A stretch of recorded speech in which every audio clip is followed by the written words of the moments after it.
সম্পদ সৃষ্টি হোক এই টাকার মাধ্যমে সেই চেষ্টা করেছিলাম।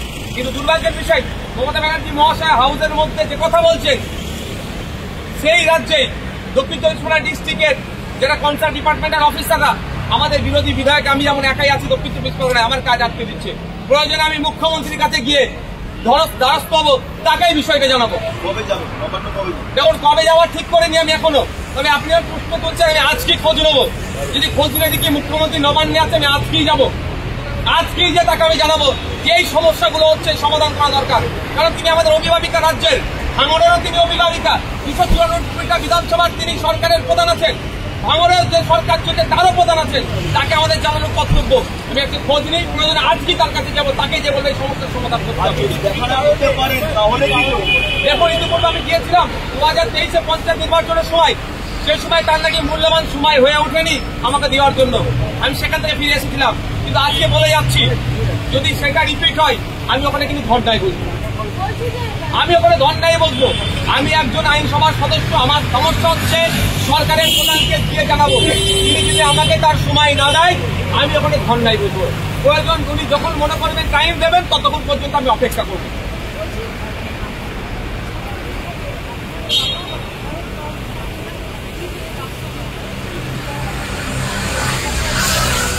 এক্স্যাক্টলি আমাকে আমাদের ভোটার, ভাঙড়ের ভোটারের কাছে, ভাঙড়ের মানুষের কাছে অপারক হিসাবে তুলে ধরার চেষ্টা করব।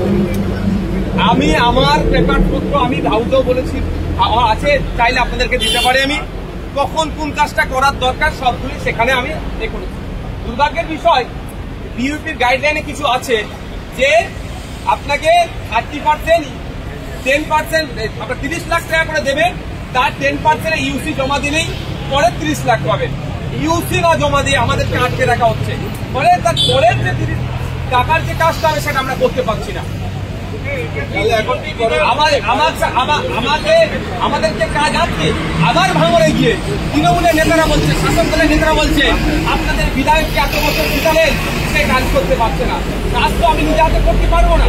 আমার যেগুলো হবে, যেমন আমি বলেছি আমাদের মধ্যে, কোন শ্মশানে দাহ করার পরে যে স্নান করে তার একটা স্নান ঘাটের প্রয়োজন আছে ভাঙড়ে, তার প্রজেক্ট আমার দেওয়া আছে।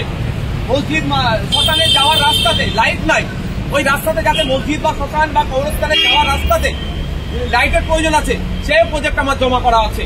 কোন মন্দিরের পুজো কমিটি আছে, যেখানে দুর্গা উৎসব হয়, তার অদূরেই সুন্দর বিউটিফিকেশনের জন্য দুটো একটা প্রজেক্ট জমা, এই ধরনের আমাদের প্রজেক্ট জমা দেওয়া আছে। এইগুলো আমি মানুষের স্বার্থে, ভাঙড়ের মানুষের স্বার্থে করতে চাই। কিন্তু দুর্ভাগ্যের বিষয়, আমাকে সুকৌশলে আটকানো হচ্ছে। শুধু আমাকে নয়, আমার মতো অনেক বিধায়কদেরকে আটকানো হচ্ছে, যাতে এরা শাসক দল বলতে পারে তোমরা ওই বিধায়ককে জিতিয়ে কি করেছো, কাজ করতে পারছে না। আরে কাজ করতে পারার তো আমার হাতে ক্ষমতা নেই।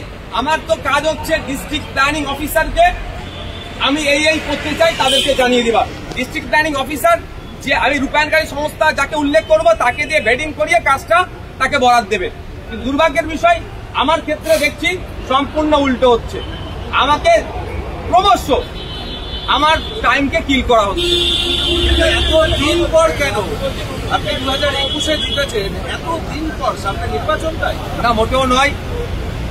নির্বাচন একটা প্রশ্ন থেকে যাচ্ছে, কিন্তু আমাকে তো বিভিন্ন সময় ছলে কলে কৌশলে আমার টাইমটা কিল করেছে।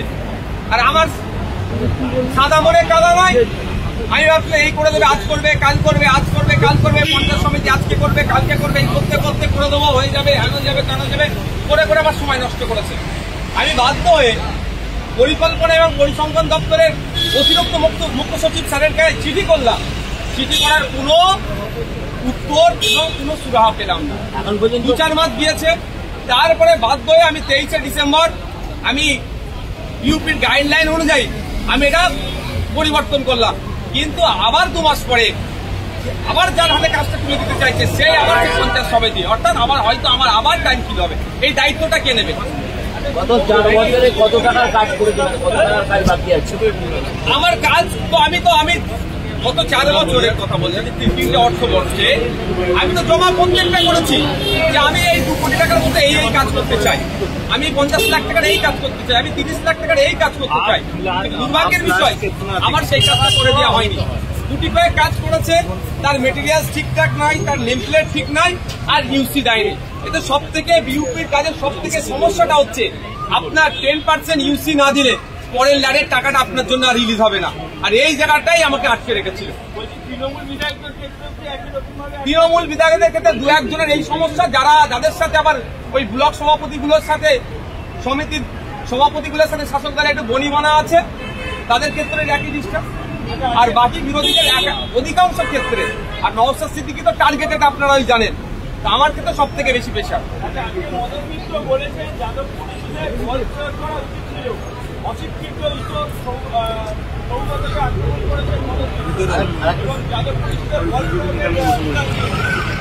সংযোজন করে দিল, এটাকে গতকাল ডিরেক্টর বলেছেন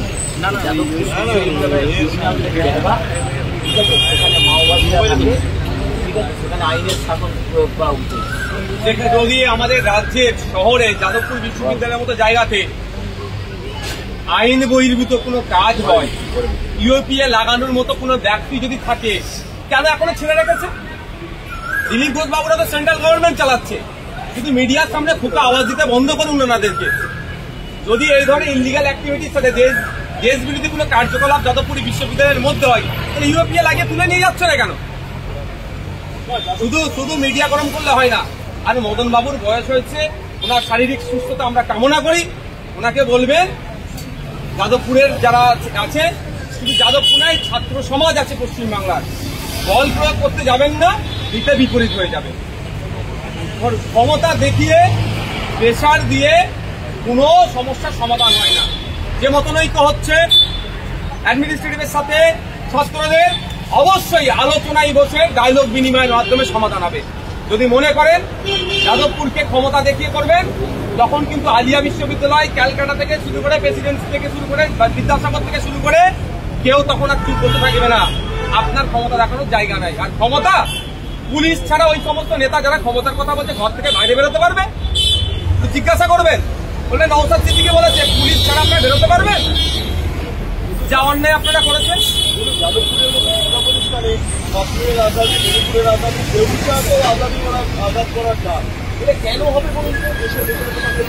দেখুন একটা কথা বলি, স্বাধীনতা ডাক কি থেকে স্বাধীনতা দেখতে হবে।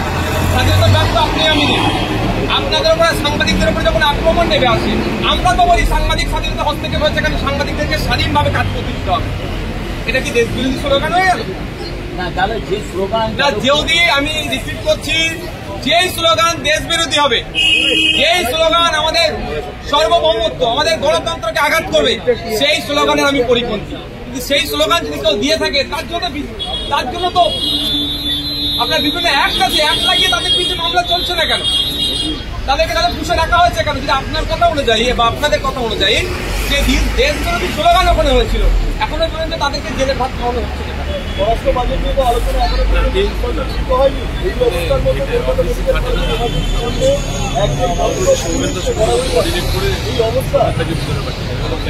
দেখুন একটা কথা বলি, পুলিশ আমাদের পরিবারের একটা গুরুত্বপূর্ণ সদস্য,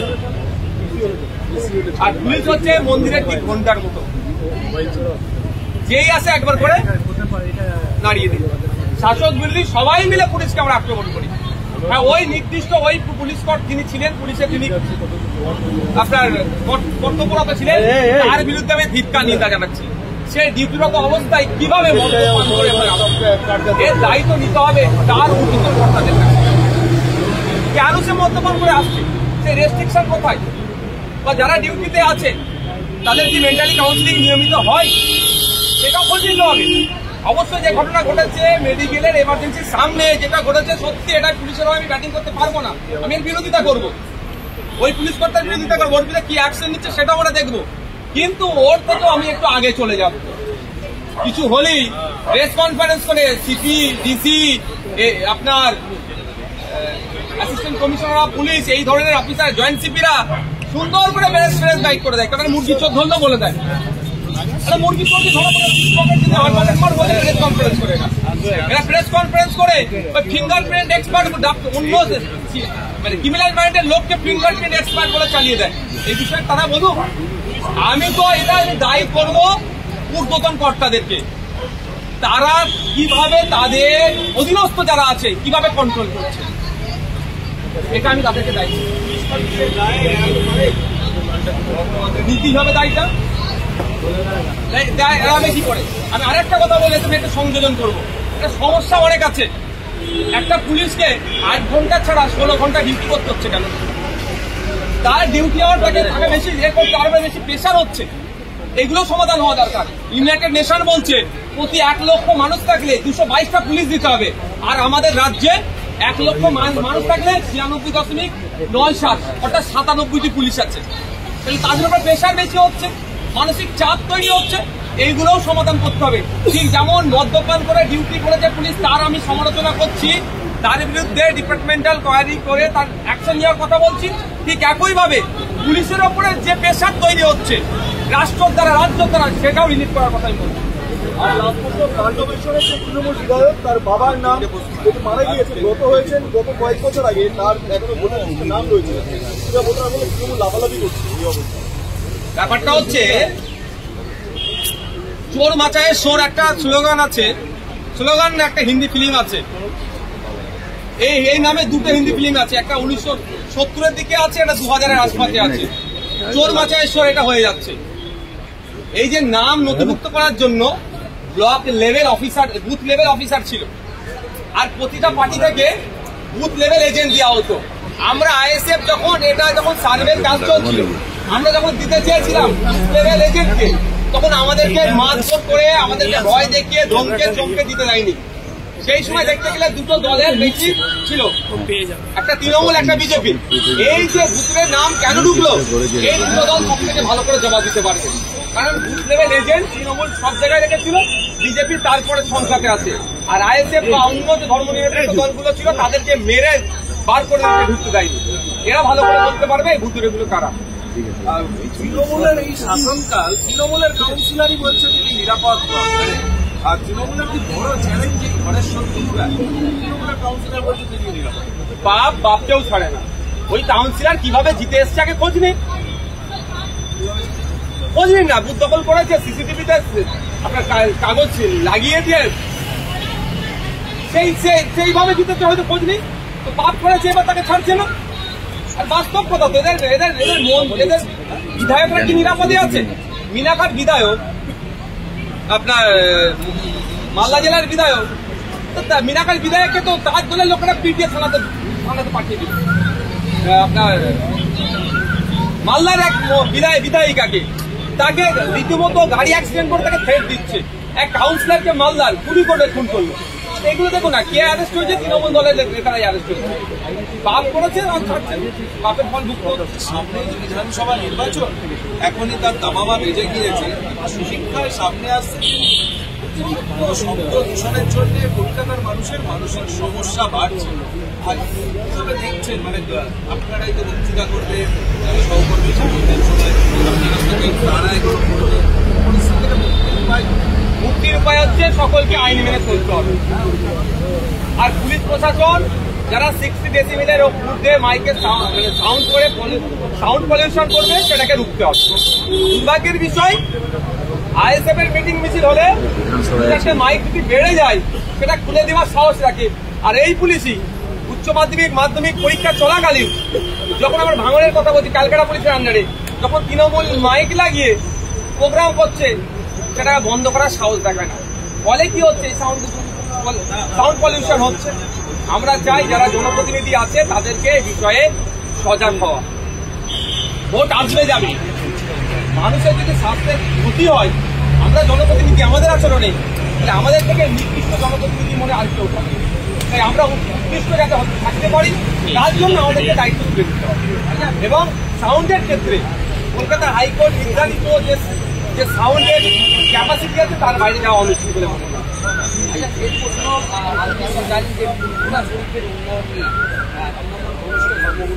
সংস্কৃতিকে অভিযোগ করেছে, সেটা নিয়ে আসতে তাকে জিজ্ঞাসা করবেন, তিনি অভিযোগের যথাযথ প্রমাণ দেবেন। তবে আমি এতটুকু কথা বলতে পারি যে যা হয়েছে, রাজ্য সরকার একটি বাজেট রেখেছিল, সেটা জনমানুষে রাখা দরকার। এই দুর্প্রশাসনের ঐতিহাসিক 22-23 ফাল্গুন আমরা পার করলাম। রাজ্য সরকার কি ব্যবস্থা নিয়েছে প্রশাসনের জন্য, সেটা নিয়ে আসা দরকার। জনমানুষের বাজেট কত টাকা ছিল, সেটা নিয়ে আসা দরকার।